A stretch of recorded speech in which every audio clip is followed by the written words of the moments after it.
नमस्ते। मैले केही समय अगाडि एउटा भिडियो बनाएको थिएँ। युरोपियन युनियनका प्रमुख विदेश नीति निर्माता प्रमुख जोसेफ बोरेलले गएको अक्टोबर 2022 को अक्टोबरमा बोलेको एउटा बोली संसारभरि निकै ठुलो चर्चा भयो, निन्दा पनि भयो, विवाद पनि भयो। उनले भनेका के थिए भन्छ भने युरोप विश्वको बगैँचा हो, बाँकी दुनिया चाहिँ जङ्गल हो। हैन, उनको भाषा यही थियो। र युरोपियन बाहेक बाँकी संसारलाई उनले अहिले पनि मान्छे गन्दा रहेनछन्। यो पश्चिमाहरूको एउटा जङ्गलीपना र पैशाचिक पिशाच प्रवृत्तिको एउटा सुन्दर नमुना थियो त्यो। हैन, मान्छेलाई मान्छे नगर्ने। अहिले पनि उनको दिमागभित्र कस्तो धङधङी छ, हैन, कत्रो उनीहरूभित्र अहङ्कार छ र कत्रो चाहिँ तपाईको एउटा भेदभावको एउटा मानसिकता छ। र यस्ता मान्छेहरूबाट संसारले कसरी न्याय पाउनु, कसरी चाहिँ शान्ति पाउनु, कसरी सुरक्षा पाउनु, हैन। बोरेलको त्यो अभिव्यक्तिले यद्यपि व्यवहारमा उनीहरूले सधैँभरि त्यही गर्दै आछन्, तर मञ्चमा उभिएर साह्रै नाङ्गो किसिमले यस्तो अभिव्यक्ति समेत दिन सक्ने अवस्थामा उनीहरू रहेछन्। हैन, उनको अहङ्कार त्यहाँसम्म रहेछ। त्यो पहिले देखिएको थियो। अहिले भर्खरै अर्को एउटा जङ्गलीपनाको पराकाष्ठा, मैले भन्छु पराकाष्ठा। यो पछिल्लो घटना हेर्ने हो भने त युरोपियनहरूलाई मान्छे भन्न पनि सकिँदैन। मैले त भनेको छु उनीहरू मान्छे भन्न बाँकी छ होला। संसार लुटेर उनीहरूले धन कमाए, धनी भए, पढे लेखे, केही खोज अनुसन्धान गरे, तर चरित्रगत हिसाबले र संस्कारको हिसाबले उनीहरू अहिले पनि मान्छे बन्न सकिरहेका छैनन्। उनीहरू अहिले पनि पिशाचकै अवस्थामा छन्। उनीहरू जङ्गली मान्छे पनि होइनन् भन्छु म। किन जङ्गली मान्छेमा पनि एउटा अनुशासन हुन्छ, नैतिकता हुन्छ, अथवा चाहिँ तपाईको एउटा व्यवहार गर्ने एउटा चाहिँ तरिका हुन्छ। युरोपियन र अमेरिकनहरूमा त्यो पनि देखिँदैन। उनीहरू पिशाचकै हालतमा छन् भन्ने कुरा हिजो मात्रै स्विडेनमा एउटा घटना घट्यो। घटना के हो भन्छ भने स्विडेनको एउटा अदालतले त्यहाँ कुरान जलाउन चाहने मुस्लिमहरूको धर्मग्रन्थ कुरानलाई जलाउन चाहने इच्छा राख्ने एउटा समूहलाई कुरान जलाउन अनुमति दियो अदालतले। हैन, जुलुसमा कसैले चाहिँ आफ्नो स्वेच्छाले चाहिँ यो घटना जनवरीमा पनि भएको थियो। मस्जिद अगाडि चाहिँ जनवरीमा पनि जलाइएको थियो कुरान। र अहिले अदालतले नै त्यो स्वीकृति दियो कुरान जलाउने, त्यो पनि मस्जिदका अगाडि, किन बकरिद चलिरहेछ यति बेला। हैन, मुस्लिमहरूको सबभन्दा ठुलो पर्व बकरिद चलिरहेछ। अब त्यही सन्दर्भमा मस्जिदका अगाडि कुरान जलाउने चाहिँ अनुमति अदालतले दियो भनेपछि मलाई लाग्छ स्वस्थ दिमाग भएको मान्छेलाई यो पत्याउन गाह्रो हुन्छ। कसैको दिमाग ठिक ठाउँमा छ भने, जस्तो मलाई पनि यो पत्याउन गाह्रो भयो। मैले हेडिङ हेर्ने बित्तिकै मैले चाहिँ कसैले चाहिँ अर्कै प्रसङ्गमा चाहिँ यो हेडिङ चाहिँ अलि अमिल्दो राख्यो कि भने मैले पढेँ। हैन, रहेछ स्विडेनको अदालतले त्यो चाहिँ अनुमति दिएको रहेछ। अब हामी कल्पना गरौँ यो चीजबाट, जस्तो संसारमा राजनीति, अर्थतन्त्र अथवा अरू मूल्य मान्यता भन्दा धार्मिक आस्था सबैभन्दा संवेदनशील मानिन्छ र अब त्यसमा कसैले पनि कसैमाथि भेदभाव गर्न हुँदैन भनेर संसारभरि एउटा मान्यता छ। हैन, जस्तो राजनीतिक मतहरूमा लड्न सकिन्छ, आर्थिक मतमा लड्न सकिन्छ। हैन, अरू यस्ता अवधारणा हुन्छन् धेरै जहाँ वाद विवाद र बहस हुनसक्छ, हैन, निषेध हुनसक्छ। तर धार्मिक आस्था भनेको विशुद्ध व्यक्तिको कुरा हो र त्यो पनि एकदम संवेदनशील कुरा हो। यसलाई कसैले पनि छुन हुँदैन भन्ने चाहिँ संसारैभरि सबैको मान्यता हो। तर युरोपियन पश्चिमा जङ्गलीहरूले एउटा धार्मिक ग्रन्थलाई जलाउन पाउने, त्यो पनि वाक स्वतन्त्रताको नाममा दुहाई त्यही दिएको छ। किनभने स्विडेनले वाक स्वतन्त्रता, अभिव्यक्ति स्वतन्त्रतामाथि विश्वास गर्छ अरे। ल, उनको अभिव्यक्ति स्वतन्त्रता हामीले कल्पना गरौँ, कसैको धार्मिक ग्रन्थ जलाउन पाउने कुरालाई उनले व्यक्तिगत स्वतन्त्रतासँग जोडेर परिभाषित गर्छन् भने उनले अरू देशहरूमाथि लादेको मानव अधिकार र व्यक्ति स्वतन्त्रताले के गरिरहेको होला हामी अनुमान गरौँ। जस्तो नेपालमा छन् यस्ता दलालहरू, हैन, पश्चिमाहरूलाई डेमोक्रेट भन्ने, हैन, व्यक्ति स्वतन्त्रताका पक्षधर, मानव अधिकारका खम्बा भन्ने यहाँका तलबीहरू छन् नि, यिनी चाहिँ हन्डी खानेहरू, पकेट खर्च उठाउनेहरू। त व्यक्ति स्वतन्त्रतालाई त्यस्तो चाहिँ घातक रूपमा परिभाषित गर्ने जङ्गलीहरूले, पिशाचहरूले, हैन, संसारमा कस्तो व्यवहार गरे होलान् पहिले अरू देशहरू कमजोर हुँदा। र मैले अनुमान गर्छु युक्रेन द्वन्द्वमा हैन अब रुसका विरुद्ध त्योभन्दा अगाडि के गरे होलान्, रुसले समयमा हात नहालेको भए रुसको हालत के हुन्थ्यो होला, हैन बडो सजिलोसँग अनुमान गर्न सक्ने विषय हो नि। उनले सबैलाई सिद्ध्याउँथे, जो जस्तो हामीले चीन हेरिरहेछौँ हैन, हामी अनुमान गरौँ कसैले यिनलाई केही गरेको छैन। न रुसले यिनी कसैमाथि स्याङ्सन भनेर प्रतिबन्ध लगायो कहिले, न चीनले लगायो, न यिनका वरिपरि चाहिँ यिनी देशहरू कहिले न्यु खोज्दै हिँडे। जस्तो अमेरिकाको वरिपरि न्यु खोज्दै चीन पनि हिँडेन, रुस पनि हिँडेन। तर यी पिशाचहरूलाई हैन जो आफूलाई मन पर्दैनन् वा जो आफ्ना चुनौती यिनलाई लाग्छ त्यसको वरिपरि गएर चाहिँ युद्धको वातावरण बनाइहाल्ने हैन। चीन महाशक्ति बन्न थाल्यो, त्यसकारणले अब ताइवानलाई भिडाइहाल्ने हैन। रुस एउटा पुनर्जीवित भयो, सोभियतसँग विभाजन भएपछि रुसको पुनरागमन सुरु भयो। अब युक्रेनलाई प्रयोग गर्ने चाहिँ रुसलाई सिद्ध्याइहाल्ने हैन। इरान बलियो हुँदै गयो, त्यसकारणले गर्दाखेरि अब चाहिँ त इरानका विरुद्ध अर्कालाई लडाइहाल्ने हैन। यस्तो खालको एउटा पैशाचिक वृत्ति हैन यिनीहरूको जन्मजात संस्कार हो। यिनको रगतमा हैन यो संस्कार चाहिँ तपाईको बगिरहेको छ र स्विडेनको यो निर्णयले यही कुरा देखाउँछ। तर यस्तो जङ्गलीपना भनौँ अथवा त्योभन्दा पनि चाहिँ अब सठिक शब्द मैले भन्छु यो पैशाचिक वृत्ति बावजुद पनि उनको हालत के छ भन्छ भने जस्तो उनको जो कथित धर्म भन्छ नि क्रिस्चियनिटी, इसाई पन्थ, त्यसबाट मानिसको वितृष्णा यति तीव्र छ नि युरोप र अमेरिकामा, यति तीव्र छ किनभने त्यसको नक्कलीपन, त्यसको खोक्रोपन हैन, त्यहाँ कुनै आध्यात्मिक वा आत्मिक समर्पण मूल्य होइन कि त्यहाँभित्र दुराचार र अपराध मात्रै छ भन्ने कुरा त्यो मान्ने मान्छेले त्यो प्रत्यक्ष देख्दै आछ। र अहिले युरोप र अमेरिकामा क्रिस्चियनिटी छोड्ने मान्छेहरूको यति तीव्र रूपमा चाहिँ बाढी लागेको छ, उनको तथ्याङ्कले भन्छ कि यस्तै स्थिति रहने हो भने 50 वर्षपछि तपाईको पश्चिमी जगतमा क्रिस्चियनिटी बाँकी रहन्न। र उनको अनुमान, उनले गरेको अनुमान त्यो चाहिँ 15 देखि 17% झर्छ टोटल कुल युरोप र अमेरिकामा 15 देखि 17% झर्छ, जुन रेसियोमा अहिले चाहिँ घटिरहेको छ। मैले भन्छु भने यिनको जङ्गलीपना सायद यस्ता जङ्गलीहरूको धर्म संस्कृति कस्तो होला, त्यसले के गर्छ होला। जस्तो यो स्खलनका पछाडि धेरै कारण देखाइएको छ। यिनी विभिन्न तथ्याङ्कहरू हेर्दा, सर्वेक्षण हेर्दा, मैले कुरानकै सन्दर्भमा गरिरहेको छु। यिनले त्यो मात्र होइन, यिनले चाहिँ तपाईको त्यो हिन्दूसँग सम्बन्धित देवी देवताका मन्दिरहरू अपमानित गरे, चित्रहरू बनाए, अपमानित गरे, यस्ता काम उनले गरिराख्छन्। जस्तो चार्ली हेब्दो भनी फ्रान्सको पत्रिकाले हैन पछि त मुस्लिमहरूले आक्रमण पनि गरे, सधैँभरि कार्टुन बनाउने, कहिले मोहम्मदको बनाउने, कहिले के को बनाउने हैन, व्यङ्ग्य गर्ने, गिराउने, निन्दा गर्ने हैन, खुइल्याउने, यो धन्दा उनीहरूले गर्दै आएका छन्। यो एक खालको विक्षिप्तता हो। विक्षिप्तता के हो भन्छ भने हिजो संसार लाटो थियो, सबैलाई लुटे, संसारभरि पसे, ल्याटिन अमेरिका, अफ्रिका, एसिया सबैतिरले बेविशाल तपाईको लुटे, सम्पन्न भए, सम्पत्ति जोडे र उनको प्रतिद्वन्दी कोही पनि थिएन, उनलाई चुनौती दिए कोही पनि थिएन। तर बिस्तारै संसार जाग्यो, उठ्यो, विकास गर्दै गएपछि उनको दिमागले अहिले काम नगरिरहेको अवस्था देख्छु म। उनीहरू विक्षिप्त छन् हैन।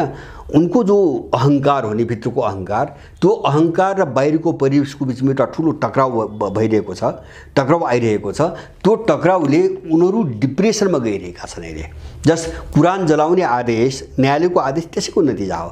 तर यसले गरिरहेको छ के, उनको जो पैशाचिक वृत्ति चाहिँ जति नाङ्गो रूपमा आइरहेछ नि हैन, त्यसको परिणाम के भइरहेको छ म अलिकति तथ्याङ्क मात्रै भन्छु, त्यसपछि म त्यसको कारणमा जाउँला।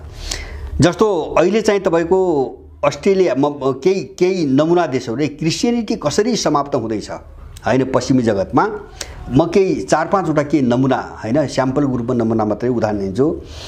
2016 सम्ममा अस्ट्रेलियामा क्रिस्चियनिटी मान्नेहरूको संख्या, जनसङ्ख्या 53% थियो। त्यो 2021 मा आएर 43.9% मा झर्यो। अब यो 22 मा आएर त त्योभन्दा पनि झन् झरेको होला। अमेरिकामा 1976 मा क्रिस्चियनहरू 91% थिए टोटल अमेरिकामा 1976 मा। 2016 मा त्यो 74 मा झर्यो र 2022 मा त्यो 64 मा आएको छ अमेरिकामा। फ्रान्समा अब क्याथोलिकको रेकर्ड हो यो फ्रान्सको मेरो, प्रोटेस्टेन्टहरूको पनि यस्तै छ। क्याथोलिकहरू 1947 मा 81% थिए 2020 मा उनीहरू 47 मा झरेका छन् फ्रान्समा अहिले 2020 मा। यो त 23 भइसक्यो अहिले, यो पछाडिको तथ्याङ्क अहिले मसँग छैन। फिनल्यान्डमा 2015 मा 78.5% क्रिस्चियनहरू थिए, 2021 मा त्यो झरेर 67.7 मा आएको छ 2021 मा, हैन। अब 22 मा त्यो अझ बढेको छ। स्विडेनमा 2020 मा 56.3% थिए क्रिस्चियनहरू, 2021 मा एक वर्षभित्र उनीहरू 53.9 मा आए, अथवा चाहिँ झन्डै 4% चाहिँ तपाईको घट्यो, 3-4% चाहिँ एकै वर्षको बिचमा घट्यो। अब जर्मनीको कुरा गर्नुहुन्छ भने 2021 मा, अब यो पर्सेन्ट होइन सङ्ख्यामा भन्छु, सङ्ख्या छोड्नेहरू, यो क्याथोलिक हो जर्मनीको पनि। जर्मनीमा सन् 2021 मा 3,60,000 क्याथोलिकहरूले चर्चको सदस्यताबाट आफूलाई अलग गरेका थिए अथवा क्रिस्चियनिटी परित्याग गरेका थिए। किन उताको चलन कस्तो छ भन्छ भने त्यो क्रिस्चियन छ भने त्यो कुनै चर्चको सदस्य हुनुपर्छ, सदस्यबाट हट्यो भने त्यो गैर क्रिस्चियन भयो, या त नास्तिक भयो, हैन, या त अरू कुनै चाहिँ सम्प्रदायतिर गयो। 3,21 मा 3,60,000ले क्रिस्चियनिटी छोडेका थिए। अहिले 2022 मा त्यसको सङ्ख्या बढेर 5,23,000 पुग्यो। यो 22 मा, अब 23 सुरु भयो, 23 को चाहिँ 6 महिना पनि गइसक्यो, माने अनुपात एकदमै बढिरहेको छ। फ्रान्सको कुरा गर्नुहुन्छ भने 2021 मा 2.5 लाखले चाहिँ क्रिस्चियनिटी छोडेका थिए, 2022 मा आएर एक वर्षपछि यो सङ्ख्या 4.25 लाख पुग्यो फ्रान्समा। अब अमेरिकाको साउदर्न बाप्टिस्ट चर्च हो, यो साउदर्न चर्च पनि बाप्टिस्ट चर्च हो, अमेरिकाको सबभन्दा ठुलो क्रिस्चियन सम्प्रदाय हो यो, हैन। लगभग चाहिँ तपाईको क्रिस्चियनिटी जति छ त्यसभित्र चाहिँ 60% हिस्सा यसैले ओकर छ, साउदर्न के अरे चाहिँ चर्च भन्छ। 2022 मा मात्रै 5 लाख भन्दा बढी अमेरिकनहरूले साउदर्न चर्च परित्याग गरेका छन् अथवा क्रिस्चियनिटी छोडेका छन्, क्रिस्चियनिटी छोडे। यो तथ्याङ्क उनीहरूको हो र उनको तथ्याङ्कले के भन्छ भने 2070 मा 2050 सम्ममा उनकै अनुसन्धानले 2050 सम्ममा पश्चिमी जगतमा विशेष गरिकन युरोपमा क्रिस्चियनिटी 17%, 15 देखि 17% मा झर्न सक्ने खतरा छ यही रफ्तारमा गयो भने, र त्यो 2070 मा पुगेर युरोपमा पुरै मेटिनै सक्ने खतरा छ, पुरै क्रिस्चियनिटी मेटिनै सक्ने खतरा छ। र यसप्रति मान्छेलाई आकर्षित गर्न सकिएन, उनको निष्कर्ष। मान्छेहरू आकर्षित हुन सकिरहेका छैनन्, कारण के, हैन, भन्नेलाई धर्म भनेको छ, ठुल्ठुला कुरा गर्छन्। जस्तो तपाईँ नेपालमा देख्यो नि, उनले त मिसन चलाउँछन्, यहाँ बाइबल, चामलका बोरामा बाइबल, घर घरमा बाइबल, पैसा किन्ने, क्रिस्चियन बनाउने, हैन। अब यहाँ किन्नेले पनि बुझेको छ त्यो त पैसामा बिक्या हो, त्यो त बुझेको त त्यो धर्म त होइन त्यो, हैन। उनीसँग पैसा हुँदासम्म पैसा दिने मान्छे किन्ने हो, बस। अब त्यो बुझेको छ, उनीसँग पैसा नहुँदा दिन यहाँ कोही पनि छोड्छ, कोही पनि बस्दैन। किन, यो त आफ्नो रोजगारीको निम्ति, अब समस्या टार्नुको निम्ति क्रिस्चियन भएको मात्रै हो, त्यो त जानीले बुझ्छ त्यही। अब पश्चिमतिर यो समस्या कहाँबाट आइरहेछ, 2-3टा कारण देखाइरहेछन्। एउटा मूल कारण बालबच्चाहरूमाथिको यौन दुर्व्यवहार, हैन, यति पतित छ। पश्चिमा क्रिस्चियनिटी कति पतित छ, तिनी पास्टरहरूबाट हुने जो यौन दुर्व्यवहार हो नि, हैन, जस्तो बच्चा वा बच्चीहरूसँग जो यौन दुर्व्यवहार हो, त्यो दुर्व्यवहार मुख्य कारण, त्यसबाट पैदा भएको अनास्था, हैन, यो सबै वाह्यात रहेछ। यो अब क्रिस्चियनिटी धर्म पनि वाह्यात रहेछ भन्ने मान्छेमा पुरै वितृष्णा पैदा भएको नम्बर 1 पहिलो कारण। दोस्रो कारण उनले माइग्रेसन भनेका छन्, हैन, बाहिरबाट चाहिँ मान्छेहरू चाहिँ आप्रवासीहरू गए, त्यो चाहिँ क्रिस्चियनिटी घट्नुको दोस्रो कारण, दोस्रो महत्त्वपूर्ण कारण उनले भनेका छन्। तेस्रो कारण चाहिँ तपाईको चर्चहरूमा कुनै आध्यात्मिक आकर्षण नहुनु, हैन, जस्तो त्यो फेसन जस्तो बन्नु। युरोपमा कस्तो छ भन्छ भने त्यसलाई एउटा जस्तो मेलापात अथवा घुम्न गएको, हैन, भन्छन् यहाँ त टुर गर्न गएको जस्तो चर्चमा जाने चलन छ रे भन्छन्, बढी म त गएको छैन।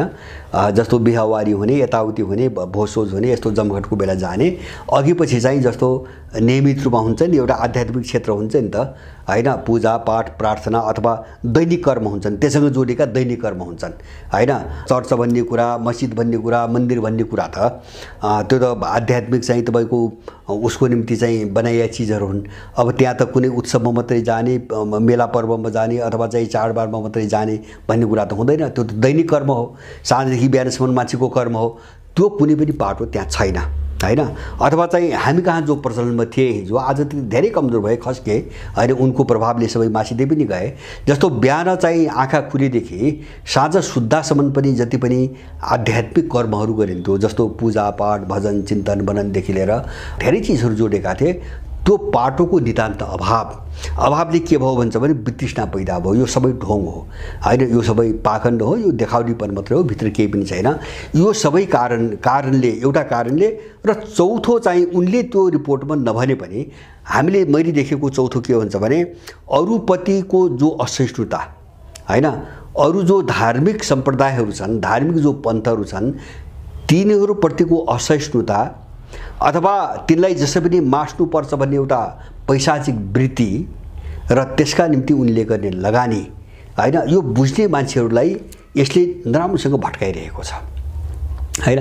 जस्तो धार्मिक संस्कृति भने संस्कृति के अरे चाहिँ मान्छेको उन आफै भन्छ मान्छेको व्यक्तित्व आस्थाको कुरा हो, व्यक्तित्व निष्ठाको कुरा हो।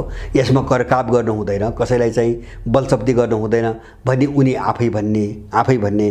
तर त्यो चाहिँ सारा अनैतिक हतियार सबभन्दा बढी प्रयोग चाहिँ उनीहरू नै गर्ने होइन। जस्तो इस्लामलाई त उनले आतङ्कवादको एउटा समानार्थी शब्द बनाइसकेका छन् होइन, किन त्यो इस्लामलाई जरैदेखि मेटाउने एउटा षड्यन्त्रको उपस्थिति हो। जस्तो अहिले तपाईँ पश्चिमी साहित्यमा हेर्नुहुन्छ नि, टेरोरिस्ट भनेपछि त्यो अरू सम्प्रदायबाट तपाईँ भेट्नुहुन्न। जस्तो क्रिस्चियन सम्प्रदायबाट कुनै टेरोरिस्ट ग्याङहरू भएको तपाईँ देख्नुहुन्न, व्यक्तिलाई देखाउँछन् होइन। तर त्यो क्रिस्चियनिटी भन्ने शब्दसँग जोडेर कुनै टेरोरिजमको आविष्कार उनले गरेका छैनन्, अरूको पनि छैन। तर इस्लाम भन्ने बित्तिकै टेरोरिस्ट होइन, तिनको यो बनाउँ एउटा रणनीति हो। किन सिङ्गो इस्लाम जगतलाई टेरोरिस्ट जगत भनेर चाहिँ स्थापित गर्ने त्यो न्यारेटिभ, त्यो भाष्य चाहिँ विकास गर्ने षड्यन्त्र अन्तर्गत उनले टेरोरिस्ट भनेपछि त्यो मुस्लिमै हुन्छ भन्ने एउटा कथन चाहिँ तपाईँको स्थापित गर्न खोजिरहेका छन्। त्यसको उल्टो असर निस्किरहेको छ अहिले। त्यसकारणले गर्दाखेरि मलाई के लाग्छ भन्छ भने होला मान्छे चाहिँ तपाईँको नबुझ्दासम्म अथवा सुरुमा चाहिँ तपाईँको त्यो पर्दाफास नहुँदासम्म अथवा त्यसको उपयोगिता चाहिँ तपाईँको रहँदासम्म मान्छे अल्मलिन्छ। तर जुन चिजमा चाहिँ तपाईँको न आध्यात्मिकता छ होइन, न आत्मीयता छ, न वसुधैव कुटुम्बकम छ, न सहिष्णुता छ, त्यस्तो जङ्गली चिज बोकेर मान्छे सधैँभरि बस्दैन। मलाई लाग्छ यो क्रिस्चियनिटी भन्ने कुरा यो शताब्दीभित्रको कुरा हो होइन, यो यथार्थ हो। किन भन्छ भने उनले यसलाई रोक्ने हर प्रयासका बावजुद पनि होइन क्रिस्चियनिटी परित्याग गर्ने मान्छेहरूको सङ्ख्या प्रत्येक वर्ष लाखौँको दरले बढिरहेको छ। जस्तो जर्मनीकै तथ्याङ्कले भन्यो 1 वर्षको अन्तरालमा चाहिँ तपाईँको 2.5 लाख मान्छे बढे होइन। त्यो पनि के अरे चाहिँ क्याथोलिकभित्र मात्रै। प्रोटेस्टेन्टहरूको त्यही हालत छ होइन। 1 वर्षभित्रै 2.5 लाख, एउटा सम्प्रदायमा 2.5 लाखको सङ्ख्या बढ्छ सम्बन्ध विच्छेद गर्ने, र यही अनुपातमा बढेका छन्। एउटा सबभन्दा ठुलो अनुपातमा नास्तिक भनेको सम्प्रदाय नमान्ने, यिनी सम्प्रदाय नमान्ने होइन। अब त्यो नास्तिकलाई पनि मान्छेले विभिन्न थरीले बुझेका छन् होइन। नास्तिक भनेको के हो भन्छ भने त्यो यिनले जो चाहिँ साहित्यमा खडा गरे नि ईश्वर प्रभु भन्ने, त्यसलाई नमान्नेहरूलाई हो नास्तिक भनेको। नास्तिक भनेको त्यो मान्छे आत्मिक हुँदैन भन्ने होइन होइन। आत्मिक र नास्तिक फरक, शब्द प्रचलन चाहिँ फरक ढङ्गले भएको छ। यो कुनै दिन जाउँला, फेरि यो चर्चामा जाउँला। सबभन्दा बढी चाहिँ तपाईँको नास्तिकहरूको सङ्ख्या वृद्धि भइरहेको छ होइन। अहिले चाहिँ तपाईँको जर्मनी फ्रान्स जस्ता देशहरूमा त तपाईँको झन्डै चाहिँ तपाईँको 35% सङ्ख्या भइसकेको छ नास्तिकहरू, कुनै पनि सम्प्रदाय नमान्ने। र त्यसपछि बढेको भनेको मुस्लिमहरूको सङ्ख्या हो। युरोपमा सबभन्दा बढी बढेको होइन, सम्प्रदायको रूपमा बढेको इस्लाम हो। कुनै पनि सम्प्रदायमा आबद्ध नहुने हिसाबले सबभन्दा बढी बढेको नास्तिकहरूको। यो हालतमा पश्चिमाहरू छन्, अमेरिकन र युरोपियनहरू। अब यसबाट जो उनको मानसिक डिप्रेसन भइरहेको छ, जो विक्षिप्तता पैदा भइरहेको छ, अथवा पचाउन नसक्ने जो चाहिँ एउटा चाहिँ उनको चाहिँ अधैर्यता पैदा भइरहेको छ, त्यसैको नतिजा हो कुरान जलाउने चाहिँ तपाईँको आदेश। त्यो पनि अदालत, न्याय दिने संस्थाले, उनका न्याय दिने संस्था त यस्ता छन् होइन, कुरान जलाउ रे होइन। भनेपछि यिनले के गर्छन् के गर्दैनन् हामी यति अनुमान गरौँ, यिनले के गर्छन् के गर्दैनन्। त्यसैले पश्चिमा जगतलाई कुनै सभ्य जगत जसले मान्छ अथवा चाहिँ जो हामीमा जो भ्रम रह्यो नि लामो समयसम्म होइन, उनीहरू सबै बुझेका अब उनीहरू मानवाधिकारवादी पनि उनै हैन, सारा चाहिँ प्रजातन्त्रवादी पनि उनै, अब चाहिँ तपाईको संसारको रक्षा गर्ने पनि उनै, संसारलाई बुझाउने पढाउने पनि उनै। जो भ्रम थियो नि, यो भ्रम तोड्न जरुरी छ। जसँग संस्कार छैन, जसँग चाहिँ मानवीय मूल्य छैन र जसँग चाहिँ तपाईको शिष्टाचार छैन, त्यो त मान्छे नै होइन। त्यो त मान्छे नै होइन। मेरो बुझाइमा त्यो पशु पनि होइन, किन पशु पनि आफ्नो एउटा नियममा छ, प्राकृतिक नियममा छ। मान्छेले चाहिँ कृत्रिम नियमहरू पनि बनायो, मूल्य मान्यता बनायो, किन समाज बनाइसकेपछि समाजमा कल्चरको विकास भयो, कल्चरले एक खालका मूल्यहरूको विकास गर्यो। अब पशु जगतमा यो छैन हैन। पशु जगत चाहिँ तपाईको कृत्रिम समाज बनाएन, त्यसकारणले उसको निर्मित संस्कृति छैन। निर्मित संस्कृति नभएपछि उसका निर्मित मूल्यहरू छैनन्। फरक त्यति हो। होइन भने पशु जगत प्राकृतिक नियममा बसेको छ। प्रकृतिले चाहिँ त्यसलाई जन्म दिँदा, सृष्टि गर्दा उसलाई जे दिएको छ त्यो मानेर बसेको छ। तर पश्चिमी दुनियाँका यिनी पिशाचहरू त्यो सीमाभित्र पनि देखिँदैनन्, अथवा त्यो चाहिँ एउटा चाहिँ परिधिभित्र अथवा त्यो अनुशासन, पशुहरू जगतको जो अनुशासन छ नि, त्यो अनुशासन र नैतिकतामा पनि यिनीहरू देखिँदैनन् भनेपछि त्योभन्दा पनि तल गिरे, यिनी मान्छे बन्न सकिरहेका छैनन्। त्यसैले पश्चिमाहरूबाट सावधान। मैले भने नि, जस्तो अरूलाई कसरी विध्वंस गर्ने यिनको दिमागमा 24 घण्टा त्यही हुन्छ। जस्तो जाति, भाषा, क्षेत्र, हामी त नेपाल त भोगिरहेछौँ नि, हामीले उनलाई के बिराथ्यौँ? जस्तो चाहिँ युरोपियनहरू, अमेरिकनहरूलाई हामीले के बिराथ्यौँ? अथवा नेपाली उनको के खाइदिएको थियो, के गरेको थियो, उनका विरुद्धमा चाहिँ लडाइँ गर्यो कि उनको स्वार्थमा चाहिँ कहिले चाहिँ विरोध गर्यो कि? तर अब यस्तो देशमा त आएर त यहाँ जाति लडाउने, भाषा लडाउने, धर्म लडाउने, साम्प्रदायिकता फैलाउने हैन, यस्तो अपराधी तत्त्व, यस्तो चाहिँ चरित्र भएको तत्त्वलाई हामीले जबसम्म चाहिँ मित्र मान्छौँ, नजिकका मान्छौँ, हामी उभो कहिल्यै पनि लाग्दैनौँ। हाम्रो उत्थान कहिल्यै पनि हुँदैन। किन हुन्छ भने सङ्गतले मान्छेलाई चाहिँ एउटा बाटोमा लैजाने हो। राम्रोसँग सङ्गत गरे मान्छे राम्रै बाटोमा लाग्छ, अपराधीसँग सङ्गत गरे मान्छे अपराधी हुने हो। जस्तो अहिले हामी समस्या देखिरहेछौँ नि, जस्तो हरेक नेपालीहरू यस्तो अवसरवादी बनाइरहेछन् हैन, एउटा सुनिश्चित योजना अन्तर्गत। अवसरवादी मात्र होइन, मान्छेको तलैसम्म अपराधीकरण गरिँदैछ योजनाबद्ध रूपमा हैन। मान्छेलाई चाहिँ देशप्रति अनुत्तरदायी बनाउन, समाजप्रति अनुत्तरदायी बनाउन, परिवारप्रति अनुत्तरदायी बनाउन, मानवताप्रति अनुत्तरदायी बनाउन मानिसको योजनाबद्ध रूपमा अपराधीकरण गरिदिन्छ नेपालमा। त उनीहरू किन गर्छन्? के को निम्ति गर्छन् उनीहरू हैन? यसको निम्ति अरबौं लगानी किन गर्छन्? किनभने उनीहरू अपराधी हुन् हैन। पश्चिमा चाहिँ दुनिया भनेको अपराधी दुनिया हो, अपराधी जगत हो। त्यसकारणले गर्दाखेरि यससँग सधैँ टाढा बस्नुपर्छ। मेरो सबैलाई चाहिँ सल्लाह हो, यससँग सबै टाढा बस्नुपर्छ। यसले हामीलाई सिकाउने केही पनि छैन। जो छ त्यो समाप्त पार्छ र हामीलाई सिकाउने भनेको अपराध, दुराचार, अनैतिकता र तपाईको द्वेष र घृणा मात्रै हो यसले सिकाउने। यसले केही पनि सिकाउँदैन।